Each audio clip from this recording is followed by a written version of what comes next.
Kaçan çıkat? Anda biz çıtamayız buğa. Emne toskol bolvatır. Sen de karavatavuz dedin. Баягы делечи 45 күндө бүтөбүз дегенсиңер. Майга чейин конкретно жумушуна тыгылла. 10-12 майда бессрочный митинг менен ошол сенин алдыңа эртеси күнү эме правительство барат. Элдин көйгөйү монда болгон нарселер чоңоюп келип атат. Больницаларга бара албайбыз, школдорго бере албайбыз. Вот это комиссия, ошол называется ошол комиссия. Архитектор ар бириңерге өзүнчө документ жасайт, план застройки. Аким задание берип атат, айыл өкмөтүнө. Губернатор берип атат, президент берип атат. Кошуналардан жакын кошуналардан Эмнеге жоолотосуз? Документке Окпайсыңбы?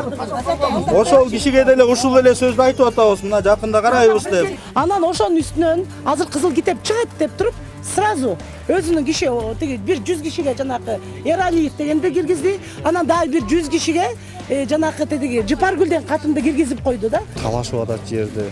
Уже бири-бирин балталаш, не дай бог, андай мындай чыр болуп кетет. Бул жерден Аягы жаман болушу мүмкүн. Аягы жаман болушу мүмкүн. Биз деген 7 дубандан чогулганбыз. Элдер куюшкан дейм мага фундан. Анан сиз Комиссиянын отурумунда Өскөн Ордо боюнча карап баштайбыз. Саламатсыздарбы? Урматтуу Сол Беспредел медиа порталынын көрүүчүлөрү, кызматыңыздарда Кайрат Кенжебаев. Биз бүгүн Тоңгуч Кичи районунун жогору жагында жайгашкан Өскөн Ордо жаңа конушунда турабыз. Азыр бул жердин көйгөйүн бир аз айта кетели. Ушул жерде канча үй көрүп турсаңыздар, бирөөнүн дагы документи жок. Бирөөнүн дагы кызыл китеби жок. Бул жерде документ алуу үйлөр боюнча, жерлер боюнча көйгөйү чачтан көп. Мына ушул маселе кабыргасынан тургандан бери бул ишти Ала Мөдүн райондук акимияты дагы карап келет. Азыркы учурда бул жердин тургундары ушул жер комиссиясынын төрагасын күтүп жатышат. Ал болсо акимдин биринчи орун басары. Азыр келгенден кийин дагы бул жагдай эмне болуп атат, документтер иреттелип жатабы, жатпай элеби, кандай иштер жүрүп жатат, ошол жерде чогуу элдер менен туруп суроолорду узатып, тактаганга аракетибизди кылабыз. Бизден алыстабаңыздар, кызыктын баары алдыда. Бул Өскөн Ордонун тургуну болосуз. Ооба. Силердеги бул негизги көйгөйлөрдү айтып кетсеңиз, анан могу эмнеге чогулуп атасыңар, азыр жер комиссиянын төрагасы келет дейт. Биз түшүнгөн боюнча мояктагы бир да үйдүн документи жок, Ооба. Мен Өскөн Ордодо жашаганыма мына 10 жылдан ашып баратат. Атым Жумашев Кайратбек Болотбекович. Ошондон бери биздин көйгөйүбүз документ чечилбеген эле асабын тартып келатабыз. Болгон акчанын күчү менен чечебиз. Ичкен суубуздан баштап көрүнгөн больницабызга чейин акчанын күчү менен чечебиз. Эч бир жерде каттоо жок. Эч бир жерде каттоодо жок. Бул шайлоолорго катыша албайбыз. Кыргызстандын жараныбыз, бирок жарандык укуктарыбызды колдоно албайбыз. Ошол жүрөбүз ушинтип коюп, анан документти болсо мына чыгат, ана чыгат деп коюп эле жасында эле 45 күнүн ичинде чечип беребиз деди эле, чечип бербей эле уже жооп жок. Анан бул жерден дагы биздин маселебиз, көйгөйлүбүз кийинчерээк мына бир участокка 2ден үй салып алгандар бар экен, чырга да айланып баратат окшойт. Кудай эле сактасын эми, бирок уже жеткен точкабызга жетип, чыдамыбыз кетип, анан элдер ушинтип чогула баштадык. Ушу көйгөйүбүздү мыйзам түрүндө чечип берип коюңуздарды суранабыз деп эле. Сиздер бул жерди кимден алгансыздар ошондо? 10 жыл өтпөй, 10 жыл мурун курулуп баштаган да үйлөр бул жерде. Ооба, биз Өскөн Майкенди ким саткан? Өскөн Майкенин өзүнөн алган мен. Андан кийин келинчеги келди, Өскөн Майке каза болуп калган. Келинчегинен Дүйшеев Өскөн. Мына могу көчө ошонун атынан Дүйшеев Өскөн деп турбайбы? Анын келинчеги келип, келинчеги сатып баштады. Алардын баары мына бүтөт документ чыгат экен деп отурсак, мына эми башка аялдар чыгып атат. Жипара деген бирөө чыгып алыптыр. Аны бирибиз да көргөн эмеспиз, бирибиз да тааныбайбыз. Анан Жипара келип алып, мен Өскөн менен жүргөм, Өскөн менен минткен, баланча меники, төлөнчө меники, баланча гектар жеринде булар баскынчылык кылып алыптыр. Биз мыйзам чегин күткөнбүз деп ошондой калп сөздөрдү айтып күйгүзгөндөн ушу элдер чогулуп атат да. Анан эгерде бул боюнча маселебиз жүрүп отурса, могу бир участокко 2ден үй салып алгандар мушташат окшойбуз, кетмендешип тиги бал талашып дегендей. Бир участокко 2 үйдөн салып алгандар. Трактор менен мына бустурган күндөрү болду. Тиякта өзүңөр көрдүңөр, трактор менен түрүштү. Алдагы өзүнүн акчасына сатып алган, тигиде өзүнүн акчасына сатып алган, ортосунан жер эси уже баягы сатылып кеткенден кийин талашты чечип берип койбостон сами разбирательство кылат. А сами сатканба Өскөнбай Дүйшөбүнүн аялы да, ошону же башка жок, башкалар дагы бар бияктачы. Көп болуп кетти. Уже биз жер саткандарды тааныбай баратабыз кийинчерээк. Мурда Өскөн Майкени таанчубуз, анан жерде баягы посредниктер бар да, мындай элечи, алар жоопкерчилиги жок, жөн эле жерди көргөзүп, баягы ушундан алсаң болот деп доверенность ошолор менен түшкөн. Азыр мен саткан менин жерим деген аялдар пайда боло баштады. Алар каяктан чыкты, эмне болду белгисиз да. Мурда канча эле, азыр баасы канчага көтөрүлүп кетти биякта мисалы? Баасы деген бул деген 2006-жылдары ошондо 2,5 миң ушундайдан башталган, азыр 15 миңге чейин көтөрүлдү. 15 миң долларга чейин көтөрүлдү. 15 миң, 2,5-ман 15 миңге чейин азыр. Ошо баасы көтөрүлгөн сайын ошол чырлар көтөрүлүп барат. Талашып атат жерди. Уже бири-бирин балталашып, не дай бог, андай мындай чыр болуп кетет. Бул жерден аягы жаман болушу мүмкүн. Аягы жаман болушу мүмкүн. Биз деген 7 дубандан чогулганбыз. 7 дубандан чогулуп, мисалы үчүн ар бир дубандан могул жерден өзүбүздүн туугандарыбыз бар, катыштарыбыз бар баягы. Анан бирөөбүздүн бир тал чачыбыз түшсө болушканга келебиз, анан кайра чыр-чатак чыгып кетеби деп коркосуң да, Кудай ошондойдон сактасын. Андан көрө 7 дубанын ынтымагы ушул жерде сонун болсо жакшы болмок да, бири-бирибиз менен урушпайчы. Атак бири-бирибиздин жерибизди тартып алса баштайбыз, туурабы? Мына мунун туугандары өткөндө бир маршрутка толтура келиптир тиги жергечи. Ушундай сизди да айтып атса керек, биякка келип койсо эме депчи, баягы бир участокко экөөңүздөр салып алган да сиздики. Аты жөнүңүздү айтып койсо. Мен Тосток Адылбек. Биз 2011-жылы алганбыз да участканы. Биз ошондо Россияда элек, Россиядан иштеп 3 жыл менетибиз акчаны бияка салганбыз эжебизденчи. Эжебиз келип, бул жактан эми тааныш аркылуу тиги Өскөн Байкеден участканы алат. Участканы көрсөтөт. Бизге видеого тартып Москвага алып барат да, бизге эч там жок болчу жерде. Анан кийин эле баягы пустой жер болчу. Пустой жер. Могу жолдор шагалдар төгүлгөн болчу. Шагалдар төгүлгөн, анан анча-манча жерлерге столбор тартылган болчу. Анан кийин эле Өскөн Байке өлөт. Өскөн Байке өлгөндөн кийин, жок, Өскөн Байке өлө электе уже талаш болуп калат да участка. Өскөн Байке, короче, бирөө фундамент куюлуп калат 1 жылдан кийин эле. Силер куя элексиз? Биз куя элекпиз. Фундамент куюлган. Сен колдо болгон жаңы эме бар да, доверенность, келишим бар, э? Расписка бар. Фундамент куюлганда тиги Өскөн Байкеге келет биякта. Мен адам жиберем, келгенде бирөө жаңы куюп алыптыр, ошонун фундаментин көтөрүп бергиле деген акчасынчы. Анан мен барып фундаментти көрөйүн, жактырсам көтөрүп берем деп койгом да. Кийин ошентип эле Өскөн Байке өлдү. Өлгөндөн кийин уже ошо менен талаш болуп калды участка. Ошондо эмне болду? Азыр күндө сиздин участок канча сотукта? 4 сотукта 200 салынып калганбы? 4 сотукта кийин келип туруп мен там салдым айылдыке. Алда тиги фундамент куюлуп койгон эми. Алда мен да там салам, алда салды. Экөөсүнүн тамыбыз бир участкада мындай дуалыбыз ушундай эле жарымашып турат. Ишет албайт. Ишет албайт. Забор эми каерден забор болот билбейм. Эшиктин алдынан чогуу жашай турган болсок, бирибиз менен кырылышып кетишибиз мүмкүн, балталашып кетишибиз мүмкүн. Ошон үчүн азыр биз ушу чечип берсе жакшы болот эле да. Же нары же бери. Сиздики баягы элдер коюп аткандай документ алабыз дегенден да мурда сизде талашта маселе бар да, ошондо гимисте, гимисте өтөт эмесин. Арыз жазып тияка немеге таштаганбыз. Бирок тергөөчүдөн полный суракка чакырган. Барып сурак бердик, качан эмне болгонун полный историяны айтып бердик. Бирок тергөөчү вообще али кабар жок, али келди элек али бир дагы. Бир айдан аштыбы жазганыбыз. А сиз баягы алган киши да барбы биякта? Кезес. Бул коштуңуз, экөөңүз бир. Ассаламу алейкум. Экөөңүздөр бир участокада салынып калган туруп, ошондо бул Өскөн Байкеден алганмын деп атат да. Сиз кимден алдыңыз? Мен ушу тагы Өскөн Байкеден өзүнөн алдым. Кайсы жылы? Мен 2010 алгам. 2010 алгансызбы? А бияк 2011 алып атасыз. Мен 2010 алып, ошондо эле фундамент куюлуп болчу. Андан мен шартыма байланыштуу бир 6-7 жыл турду көтөрүлбөй. Анан фундамент тургандан кийин бул жигит келип көрүп анан салып атат да, жерге временка.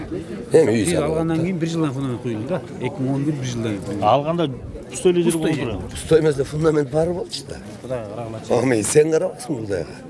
Ал меникин мына сура, любойнун сура, мен фундамент куюлуп болсо жерде жапжакшынакай фундамент турган. Анан жок, сенден кийин кайсы малды мен куйдум анан. Мен ушул экинчи фундаментинин биринчи куйганын билбейм. Мен бирок биринчи келгенде ошол көчөгөчү. Анан, короче, келсек, бул деген сокмо менен салганда там стеналар кулап калды. Сокмосунчу. Анан мен балдарды урушуп атпаймынбы, кичик балдарды. Бирөөнүн үйүнө барып, стенасына кырына чыгып ойноп туруп, пласт салып койсо, көрсө экөөнү талаш болуп атты. Жок болчу. Ошондон участка алганда фундамент жок болчу. Меники Мен участканы алганда фундамент жок болчу. Бар болчу де, мына ишенбесең анда мына сендер бар. Элдер куюшкан дейм мага фундамент. Анан сиз билгенден Өскөнбайга кайрылдыңызбы? Эмне дедиңиз? Алмалдабы?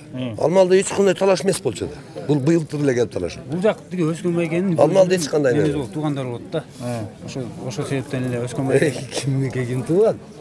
Эч ким менен жакыным жок. Рахат менен тууган эмес. Тааныш эле болду. Эч кандай тууганчылык жок. Рахат байке мага айтты, неме болот, кайнаган болот деди, ушу тууганчылык жагы бар. Мен бирок тартпайм, анан мына деп мага айткан. Ал эч кандай жакындыгым жок дейм. Анан мындай туугандардын кайны боло берет да. Толтурат андай миллион. Мындай болгондо Өскөнбайке жаңыл фундаментти жаңыл куюп алыптыр деген тирүү болчу. Фундамент куйганда Өскөнбайке тирүү болчу да. Жаңыл куюп алыптыр, акчасын көтөрүп бергиле. Дегенде мен барып фундаментти көрөйүн, анан көтөрүп берейин. Андай сөздү любой айтып бересиз, жаңыл куюп алыптыр, же минтип алыптыр, анан эметпей калыптыр деп аны любой киши айтат да, туура. Эми сиз неме Кудайга карап сүйлөп. Мына азыр эми Өскөнбайке грамматик болуп кетти. Мына аялы турат го көзү түрү. Аялына кайрылса эмне деп атат ал? Аял сеники деген, мына сеники сал деген, мен сала электе да кайрылгам ага. Аялы келип Мына сал деген сенин жериң, тиешелүү жериң сен. Сен мага эмне келесиң мен сага жерди бергенден кийин? Сиздин колдо документтер болот, документтер бар. Доверенность болот ба, э? Доверенность, распискалар бар. Андай менде деле бар. Сиз документиңизди көрсөтсүңчү, мен документиңизди башка көрө элекмин да. Мен доверенность барбы сизде? Бар, неге жок? Расписка бар. Бар. Анан мен жок кандай салам? Мен деле эл катары алдым да ошо малды. Ушундай талаш болгон жерлер Кайрыкөкө да барбы? Ушундай көппү? Буякта? Бар, могул да фундамент заборлорун бузуп кеткен жерди көрдүңөр го өзүңөр. Анан бул бир короонун ичинде мына экөөнүкү катууда, бул экөөнүкү бир короонун ичинде уже 2 там салынып калган да. Бири менен тирешип турушат, азыр катуу тирештүү болуп атышат булар. Анан башка жерлерде да азыр тамдар салына элек бар экен, бирок участоктор ушундай талаш участоктор бар. Анын баарын тиги бакыт билет да, кайсыл жерде кандай эмне болуп аткандарын. Менде толук информация билбейм, бул жерде калбай калбайм да. Азыр комиссия келиш керек да. 2-де келмей экен, кечөөдө келмей экен, кечөөдө келбептир. Анан бүгүн саат 2-ге деп чогултуп атат да сиздерди. Азда келгенден кийин ошол акимге да ушул суроолорду берели. Жана жер комиссиянын төрагасы акимдин орун басарына. Анан эмне болот деги эле ушактын көйгөйүн, документациясын чечеби же чечишпейби, эмне болот ошону билели. Анан ушактан да суроо берсеңиздер деп ойлойм да. Азыр келет. Элдер эки жак болуп бөлүнүп кете электе ушундай кезинде чечип берип койсо жакшы болмок. Ушундай кезде чечип койсо. Ушундай кезде. Атак элдер жок барган сайын катуу болот да бул мындай тирешүү, чыңалуу. Элдин көзүнчө мындан бул эки жигиттин деле сүйлөшкөнүн көрдүңөр. Бири-бирине эмоциясын мындай ача албай турат. Могу көпчүлүктүн ичинде ача албай атышат да. Атак жалгыздан болуп калганда кол салат бири-бирине. Мына ушундан эле башталат. Ушулар жеткирбеш керек да ушундай чыргач. Мындан ары азыр келсе, эгер келсе суроолорду беребиз, эмне чечилип аткан тууралуу маалымат алабыз. Эгер комиссиянын төрагасы буяка келбесе дейт, анда ошол чогулуп эле Чүй облустук администрациясына барабыз дейт да. Ошол жакта кирип барып эле суроолорду узатабыз дейт. Эми азыр кандай болот окуялар, кандай өңүттүү кетет, аны аз келгенден көрөбүз.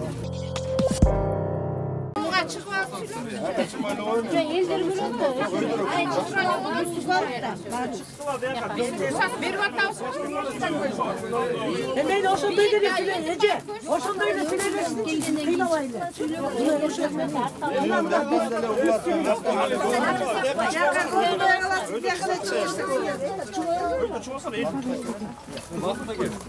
Эртеден бери бир кишинин өлчөсү кетип калды. Канча киши?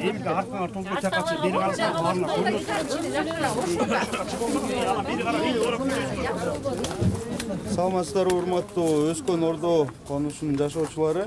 Менин атым Тайтилиев Өмүрбек. Аламжан районунун биринчи орун басарыбым акимдин. Бул жерге келип иш жүргүзүп атканыма 1,5 жума болду. Буга чейин ошол амнистия мыйзамы боюнча комиссия иш жүргүзгөн экен. Буга чейин комиссия иш жүргүзгөн экен. Азыр ошол ишти биз улантып атабыз. Баягы силерден бизге өкүлдөр дагы келип атат. Алар менен да ошо иш алып баратабыз. Анан өкүлдөрдүн суранычы бар эле, ошо эл менен келип жолугуп, сүйлөшүп, угуп, чечүү маселелер бар. Ошолорду талкууласак деген ошон үчүн келдик биз бул жерге. Эгер кандайдыр бир сурооңор болсо жооп берели. Бирден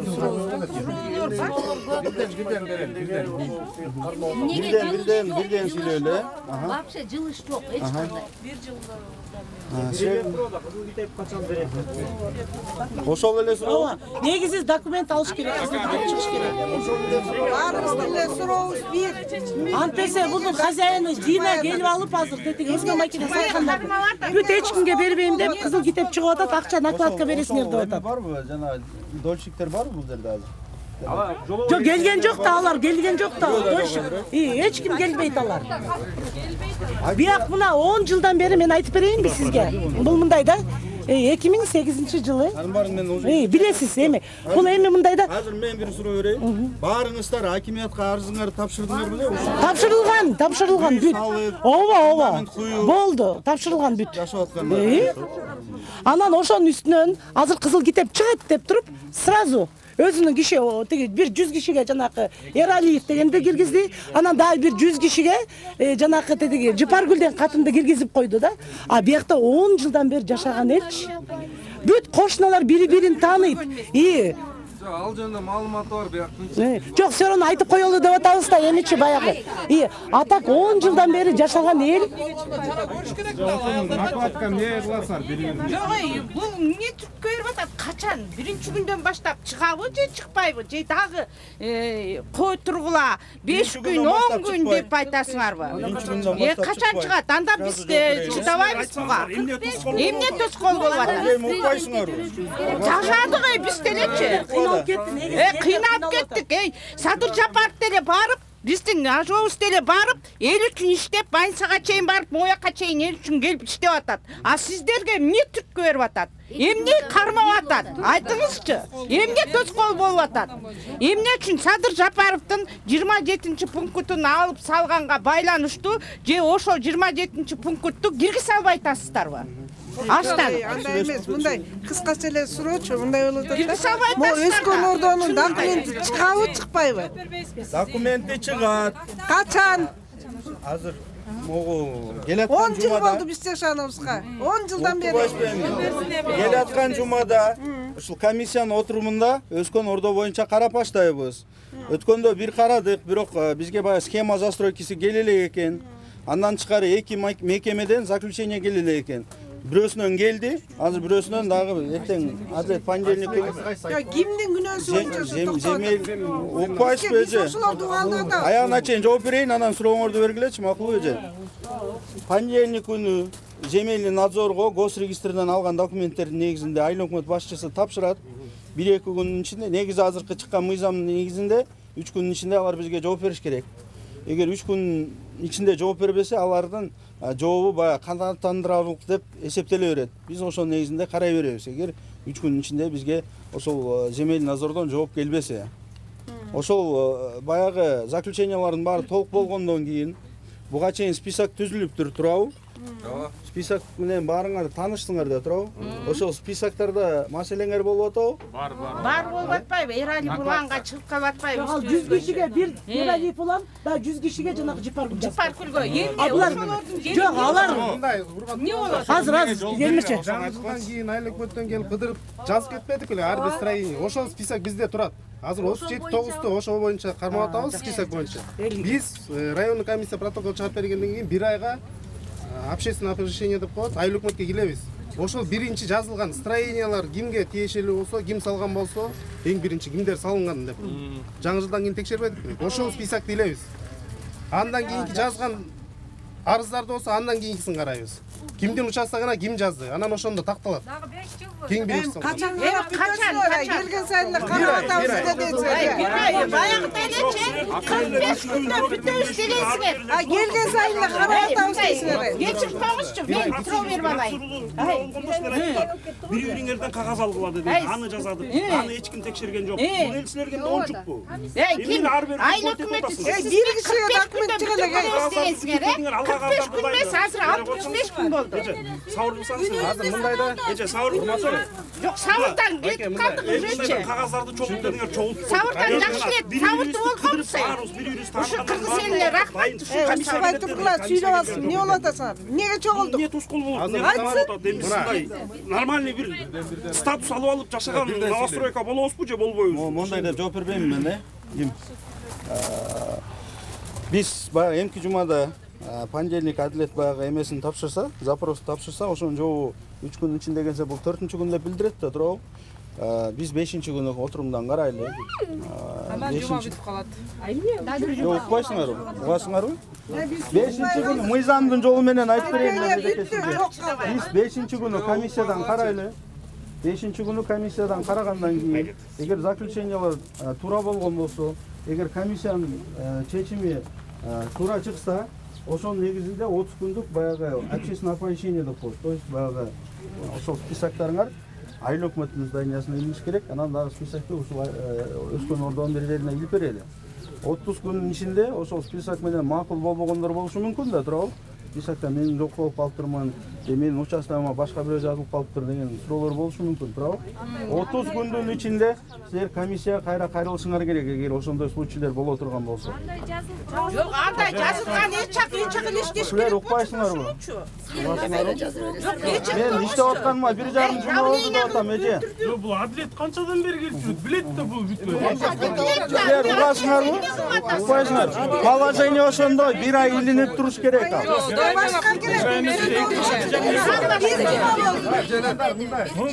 Sizge çeyinki. 1 ay ilini turuş gerek alçı. Yok, sizge suro verin. 45 gün verilmedi öyle. Жооп берейинчи. Мен келип кеткем. Андан кийин зам аким алмашып кетти. Аким алмашып кетти. Зам акимди мен койбойт экенмин. Эртең койгулачы, бүрсүгүн койгулады. Биз да 1 ай күттүк. Акимди, зам акимди.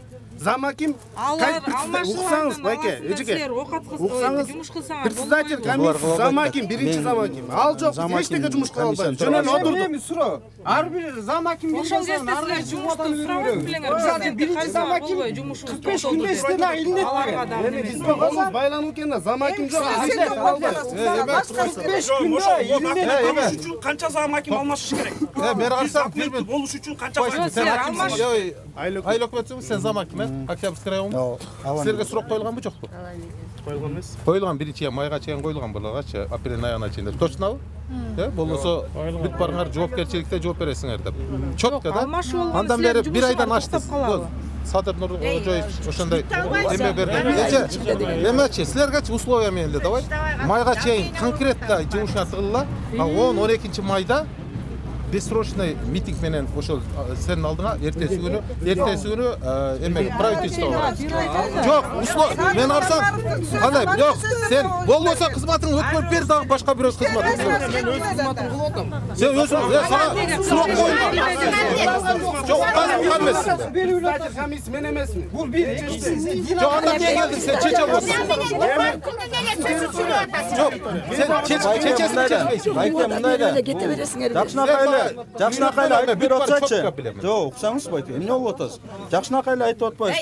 Мен 1,5 жума болду, комиссия менен иш алып барып атканыма. Бул адилет айтканча комиссиянын төрагасы жок болчу. Комиссиянын төрагасы менмин. Жок, ошол 1,5 жума болду деп жооп берип атабыз. Сурок барбы жокпу?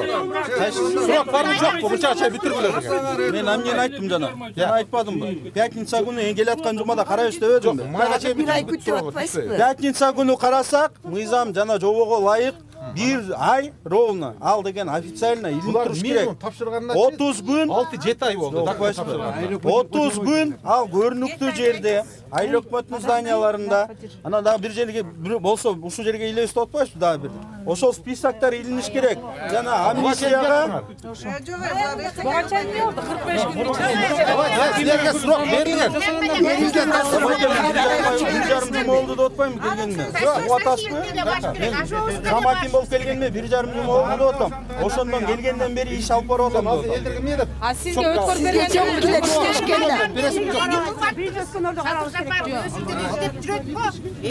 Жок, сизге өткөрүп берген жокпу? Сизге чейин иштеген адис.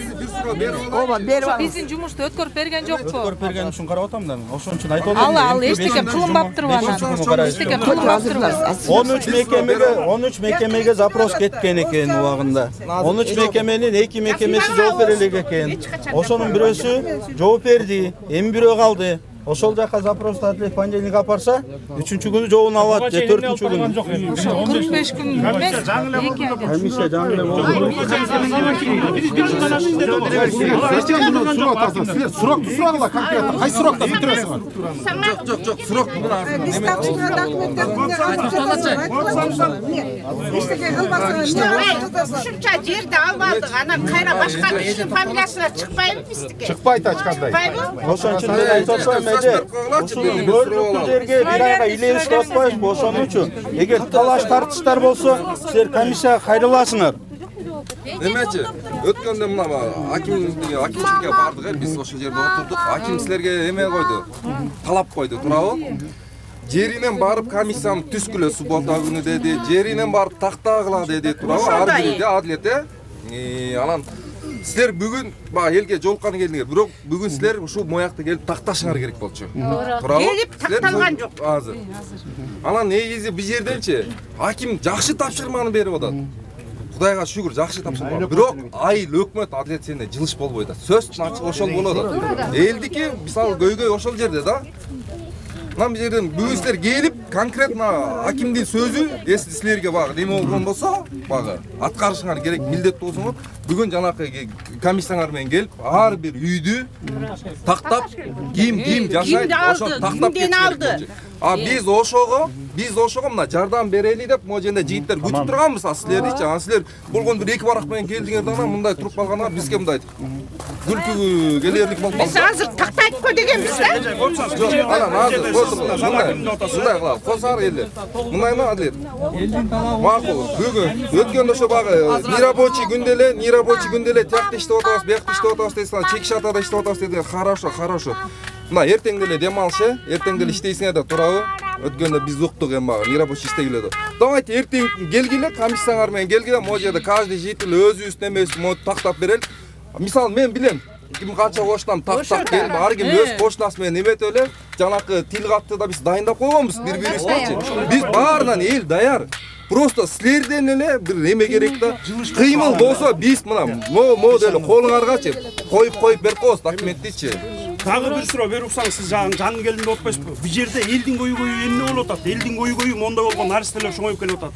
Больницаларга бара албайбыз, школдорго бере албайбыз. Мына мен мисалы үчүн балдарым азыр 73 берген, тияка которулуп, бияка которулуп, ар кайсы жака футбол тетип атышат. Анын баарынчы биз документ алып алсак, туруктуу жерде жашасак, балдарыбыз дагы больницага жакшы көргөзө алабыз, школдорго бере алабыз. Элдин көйгөйү бар, могу текирип аткан эжелердин баары ошол көйгөй. Жок, эме болот да.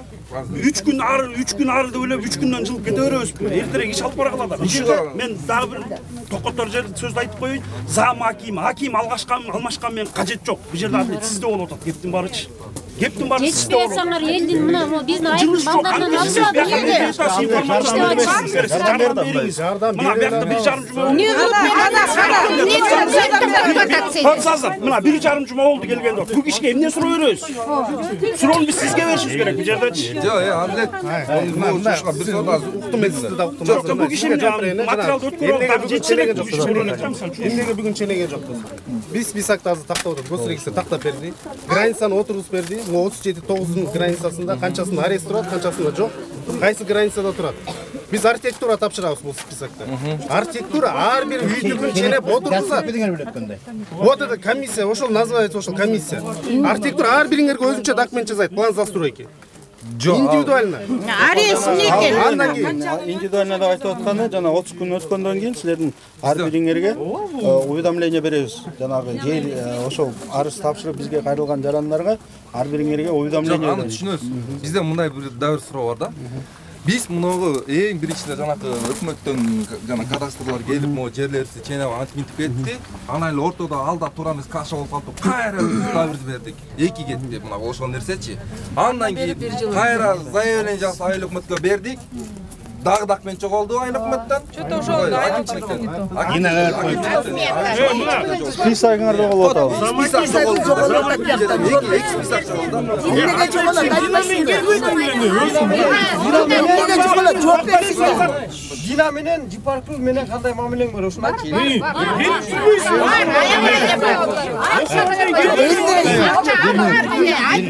Жок, айтыңыз, эмнеге жоголот документтер? Эмнеге список жоголот? Эмне тиги? Эмнеге список жоголот силерде? комментарий берген үчүн ошо Жипаркул жазды, мен токтой берем деп жүрөт. Аны мамилем болсо ошондой кылат.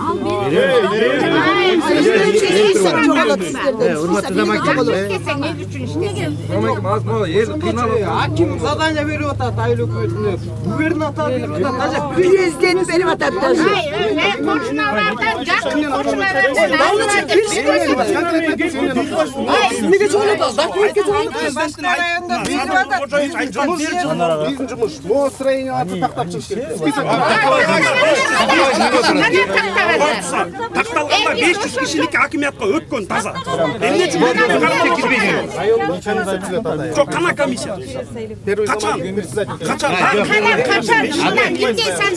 Ey andan beri жарым жыл өтпөдүбү? Күндө келе бербейт. Элдин окаты бар. негизи нереальный болот экен, урматтуу. Биздер айыл өкмөт болгонбуз. Биздер айыл өкмөт. Биз эртең Дольщик ким депчи? Дольщиктер барбы деп? Бул кимси билет? Дольщик менен бүт дольщиктер менен келип жүргөн.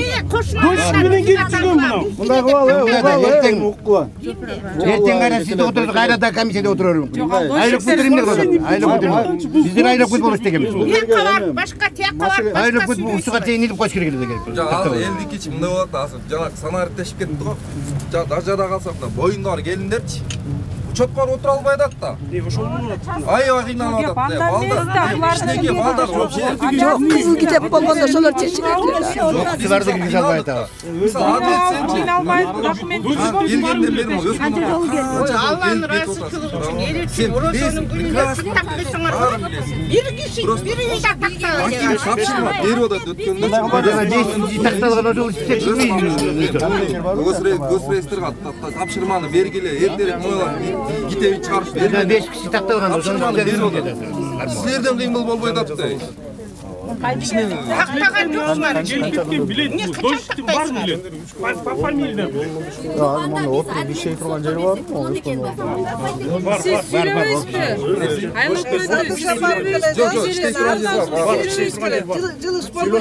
Biz kılmayı taşıyıp geliyor.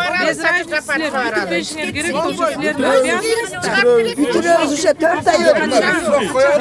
Ошол şey билбесе, аны 4 ay öttü işte 4 ay öttü. Бирде кашымга алып кетсе, кайра комиссияны күтүп отурат. Айыл өкмөт. Айыл өкмөт керек да. Айыл өкмөт ага чейин дагы кылат. Положение ушул. Биздер айыл өкмөт. Эмне башкалар чыгып атат? Багордон чыгып атат. Эжекелер, байкелер, эми баарыңар бул жерден ошо маселем чечилсе экен, документ алсак экен деген келиңер, урушканы. Болду эми же сүйлөсөңөр же бирден сүйлөбөйсүңөрбү, узулдабай. Же урушканы же талашканы келген жоксуңар. Кой тургула, мен уксаңар, мындай кылабыз, список боюнча укпайсыңар. Акырын кылачы, акырын.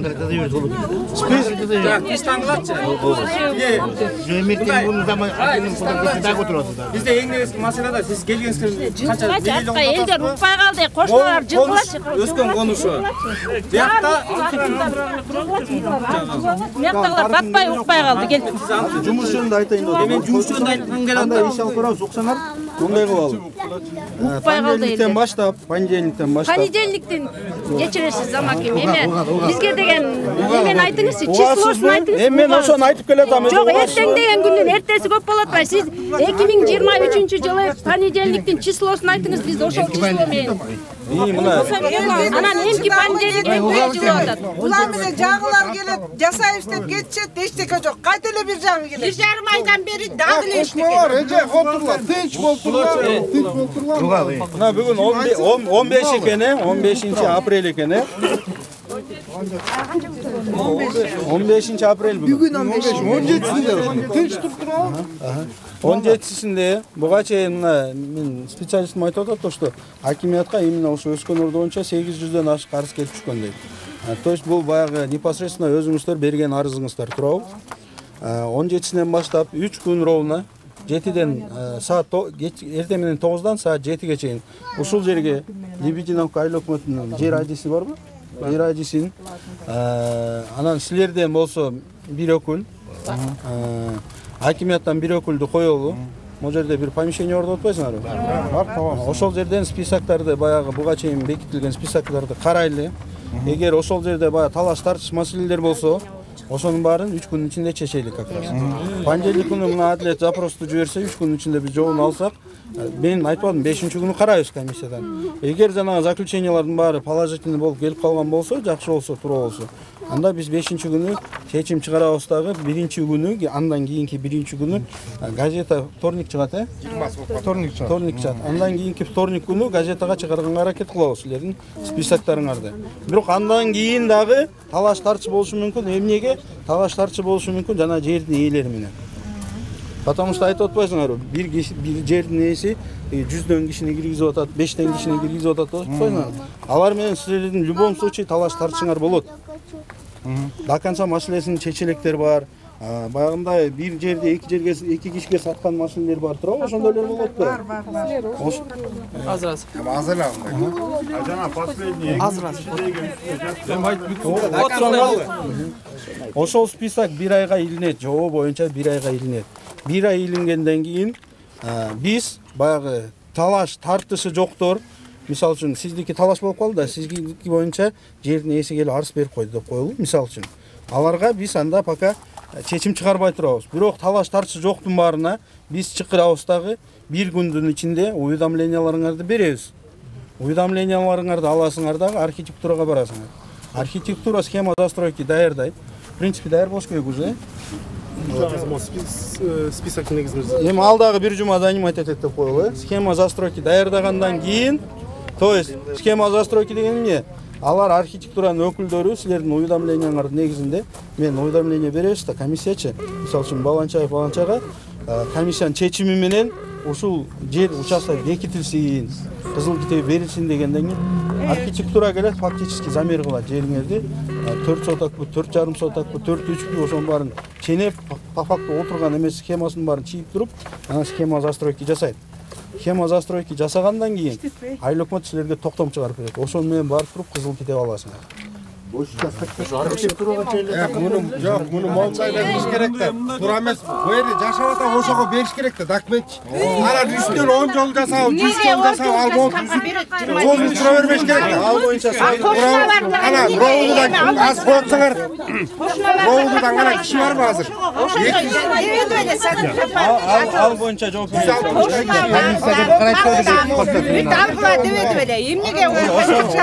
Ошону биз тактайбыз деп атпайбызбы? Бүгүнкү күндө ушул конушта биз тактап койгонбуз уже эле. Такталы биздикичи. Тактасаларга чыкпайбы? Биз ким жашаган жообун алабыз. Өзү жок да биздикичи. Тактаса анан эмне маселе бар деп атасыңар? Биз чыгарган эме менен иле берсеңер, ашып берсе да. Ал список тура эмес деп атпайсыңар. Жок, силер айтып жана жазылып калбады үстүнөн жана 160 эмес, же ал дөөл, ал кыймылдап атабы, роудун кишиси гана. Эки кишини кара жана 160 киши эки кишинин фамилиясынан жазылып калган. Аны эмне камадыбы же просто жок анда. Башында жок байке. Биз ошон үчүн тетек барып эле боз иттип эле жатыш керек, ошондо чечилет да. Эң биринчи список менен илинет. Санап кеткен болсо жазып кеткен болсо. Айыл өкмөттүн балдары ошол список илинет бияка. Мына ошол списокто барыбыз. Ошол списокто полностью бар да. Мына накладка 160 кишиникине түштү да. Эми ошону каралбай атат. Эртең бүрсүгүнү силерге эле окшош аяк делечи, роуду делечи. Мына эртең бирден чакырып коюп карап атат. Эми ошол чисто мафия болуп атат, камап же бир бала кылбайбы ошону? Жок, ушунча кишини давление. А силер ага такайсыңар, азыр мен билип эле турам. Мына эми силердин үстүңөрдө арыз түшүп атса эмне кылайын депчи. Укпайсыңар? Билдим, угуп атабыз. Силер да бизди угуп койгула. Жанагы по факту бүгүнкү күндө ушул жерде жашап, ушул жерге фундамент коюп койгон адамдарга биринчи берилет. Ошондон баштайсыз. Азыр силер азыр кайра өзгөнүн фамилиясын айтып калган деп атасыз. Эгер ошол списокты дагы бир карап тактап коюшубуз керек. Эгер ошол жерде спорлор болуп калышы мүмкүн. Кандай спор жок эле мына алдынган күндө доверенностьтан бери жашап атса фундамент куйса кандай спор болот? Келсиң эме. Жер эмесичи. О жер адиси. Ошо менен эл эле чечип койду. Бир ызычысы жок. Бияк айтып атпайбы? Ким алган? Ошого эле беребиз. Ким жашап атат? Ачкичен бала айтпады. Үймө кыдыргыла ошол список менен. Ал списокко биз ишенбейбиз деп атпайбы? Ачкичен бала кандай? Кайсы ачкичен бала айтат? Кийинки чыкканды Айткан жок. Айткан жок. Башында эле айтпады Адлет ошол. Аялдарды айтып атат жанакы үстүнө Экинчи вариант боюнча. ата 10 жылдан бери бир да киши кешкен биринчи список дейлебиз анан эле качан эле списка доверенность кошулган болду деген кагаздарды ошого тиркебедиңерби? Биринчи заявление. Ошо менен карайбыз, ким качан салынган. Андан кийинки жазылган бүгүн жазып атат да. Силердин колуңарда доверенность 2005-2006 жылкы доверенность. Распискаңар турат. Поштаңар менен кол коюлган распискалар турат. Турат да кабар салбадыңарбы? Ошо менен карайбыз атпайбы? Биринчи список менен карайбыз. Ошону карагыла биринчи. Ошондон туура чыгат. жердин ошо список менен кетсе болду. жердин ээлери менен талаш тартыш болот. Эмнеге болот? Потому что жердин ээсинен жердин ээси бар да. О, жердин ээси жок. Катылып үйдүн жердин ээси кошулуп атпайбы ошо жердин ээси? Азыр çok түшүнүп алалы, өзүбүзгө түшүнүп алалы. Айтып койсоңуз ошондо. Жердин ээсин укугунан, жерге болгон укугунан эч ким ажыраткан эмес. Бүгүнкү күндө ошол жанагы силердин 14 жериңер 14кө бөлүнгөн жерде турабы? 5 кишинин документи бар бул жерге. 49 жылга деген документтер бар турабы? Булардын документтери бар бүгүнкү күндө. Ким ошолордун аттары? Тиги Радыр Жапаров айтпады эле, жер ээси жок эле чыгарып беребиз. Жер ээси жок чыгат кызыл китеп. Жер ээси жок чыгат кызыл китеп. Бирок ошондон кийин талаш тартышыңар болуп калышы мүмкүн деп атат. Андан кийин талаш тартыш болобу? Андан өзүбүз 10 жылдан бери жашаган эл. Ошого чейин китепти берди да. Аны кайра өзүбүз жеткизип алабыз. Жер ээлеринин алака проблеманы ортпайлы кой качып кетти. Мына келсе келбейт беле азыр. Жок, мындай кылабыз, аны отурсаңар. Жүзү жарыгы бериши Кошулар. Мына кызыл мен китепти токтотой алабыз. байкасыңар, настроение болуп атам, давление да болуп атам. Кызыл китепти алалы да. Кызыл китепти алабыз. Алабыз.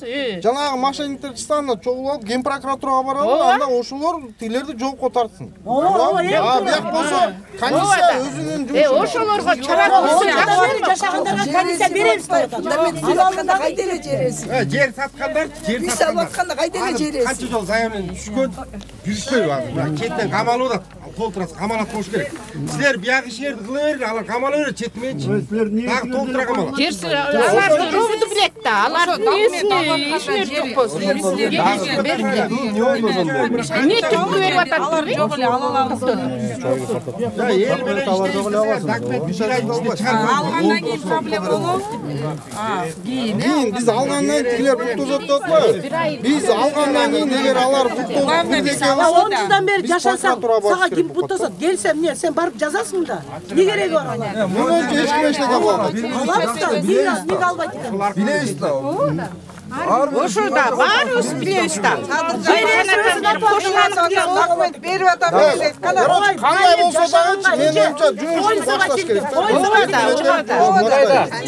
Жок, сиз таңдаш, эң негизги маселе буякта. Эң негизги маселе ишти баштагыла, дата күндү койгула. Буякта жашап аткан эл көпчүлүк тааныйбыз, кошуналарың бүт тааныйбыз. Колдон келген поддержканы кылат элчи. Иш жүзүндө силер могу күнү башталат, могу күнү бүтөт дегиле. Анан келип, каждый сайын келип, эл менен чогулуп, же мындай чогулган чогулушка мына дайынданбай келесиңер. Анча-мынча маселе келгенде такалып калат. Жок айта албайсыңар. Суроолоруңарга мындай айтканда жана фотошопко келгенде эле жөнү соғышылып кетіп қалатасыңар. Өкмет андай қылып ала. Сен иш жүзінде иштегіле да, иш менен доказать еткіле. Атыңыз кім бай? Мирлан байке мындай. Мен иштеп атам, кабинетте иштеп атабыз, иш жүргүзүп атабыз. Ошол арыстарыңардын ар бирин карап таанышып атабыз. Мына Бакыт байке келип атат, мага күнүгө келет, жумушка келгенде келет күнүгө. Окпайсыңбы? Ошол кишиге деле ушул эле сөздү айтып атабыз. Мына жакында карайбыз деп. Жакында эмес, карагыла жакында. Силер өзүңөр суранып атпырсыңар, ушул жерге келип жооп берсин депчи. Биз бул жерге сүрөткө түшкөнү келген жокпуз. Ошол суроо болуп атат, маяка келип элге жооп берип кой деп айткан үчүн келип атабыз биз бул жерге. Жакында деп атып эле канча чейин чөйүлүп келет. Эмки пятницада карайбыз. Эмки пятницада карайбыз. Биринчи күнү деп едик. Биринчи күнү запросын берет деди. Комиссия 5-чи күнү отурат эмки. Биринчи күндөн баштап биз кошуналардан алабыз, расчетка тарталабыз. Бүгүн негизлерге бүт баарыбыз комиссия менен карап кетмексиңер да, туурабы? Даяр ошондо. Бүгүн тапшырма, акимдин тапшырмасы ошондо болчу, туурабы? Бүгүн келип комиссия менен карап кетмексиңер. Бүгүнкү күн ошол күн болчу. Жок, эми аны айтып атпайсыңар, өзүңөр жана биринчи списокко ишенебиз деп атпайсыңарбы? Жок. Ошону да дагы сыйра уточнить этиле деген. Дагы бир сыйра ошону. Отурду эле бияка уточнить этели десе, ал кереги жок дейсиңер. Өзүңөр кайра. Жолбошу 17-синде маяк ачалды атпайсың. Келсин бир сыйра текшергеле 2-3 күн. Калганда бияка келип эле иштейсиз, жардам берелик. Айыл өкмөттөн специалист, акимияттан бир специалист экөө отурат. Балдар сизде еш колдой билип калды бияк эмес, мына баклар. Mayakta balдар. Adım can katayınca çıkarışın zaylığın cazası. Biz spor yemezsiniz жақсы еді. Сатып алғанбыз. Siz yaş oldu. Arısta siz yaştanız akimiyette. Жоқ, бұлдағы хозяин жазған. А бұл ноябрьда. Ноябрьда сатып. Ал заявление мұрда ташталған акимиятта. Ошоға өзіңіз тартыңызға доверенность алып алғанбыз албаланан бүт распискалары бар. Çek dışarıdan 4 kişi olsun almıştırdık da. Yakından satı olsun. Siz hakimiyetke gelip bana arayın. Onun için istedim. Bir taktaş koymuş. Topu spesifik açıp atқанда siz içip atırған. Анда bu yaktan siz aytқанда bu yaktan ofis açıp böyle işti başlaylan da. Ayıl nelden talka 10 çakla çıksınдағы komanda поддержка болсын.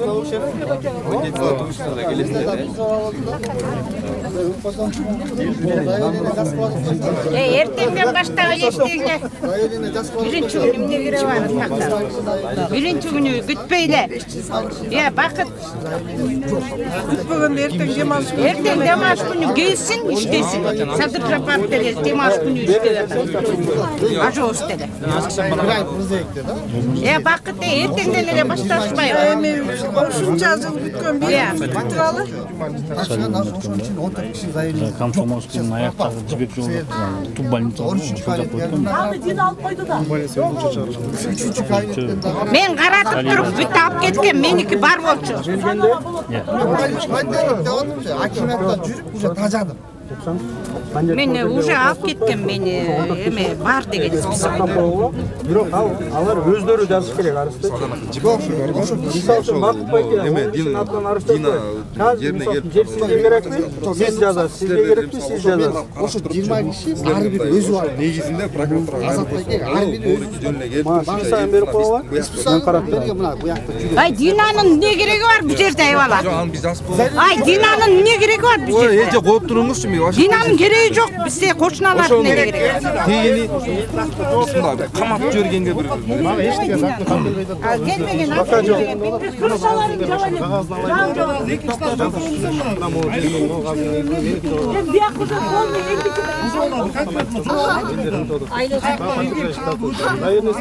Крышага жетип калган болсоңор эми жабып койгончу крышаңарды. Жок, фундамент куйганга болбойт. Сен асын кое тургула, эми мыйзамдашканча кое тургула, мына 1 ай 1,5 айдын убактысы калды да. Если фундамент болчу. Ой, аргимер өзүн келип жетишпесе. Схема застройки чыккандачы. Общий вопрос. Жакта эми пока запаска жок болуп калса мүмкүн. Бирөөңөрдүн участкаңар, бирөөңөрдүн 1 метр, 2 метр кирпеч мүмкүн да. Кошуналар менен эле талашып алышыңар мүмкүн да. Канчанчы эле жылда? Бир участокка ошончо баягы документ алганча деп атканыбыз ошол да. 1,5 айдан кийин дагы күтүлө десем. Сразу ошондо силер 17-сине келип ишти баштайсыңар да? Айыл өкмөт бияктан списоктарды тактайт, тактап баштайсыңар. Тактап бүт баары список боюнча, тизме боюнча.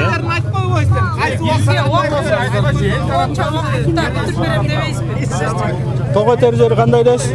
Того тер жерин айтып койсоңуз, кандай болот, эмне болот? Канча күтөбүз точно? Понедельниктен баштап айыл өкмөтү келип бул жерде жана списоктарыңарды бир жолу тактап иш алып барат. Эмки пятница күнү биз комиссиядан карайбыз. Комиссиядан карасак, андан кийинки понедельник, вторник газетага чыгат списоктор.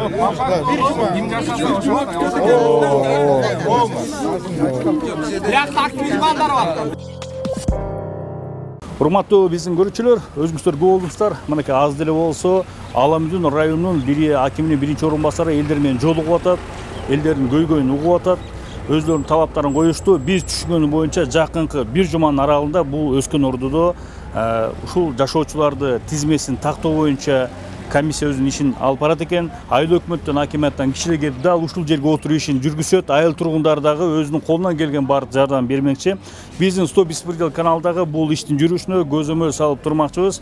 Бизди акмалап туруңуздар, бизге жазыңыздар. Кийинкиде көрүшкөнчө аман эсен болуңуздар.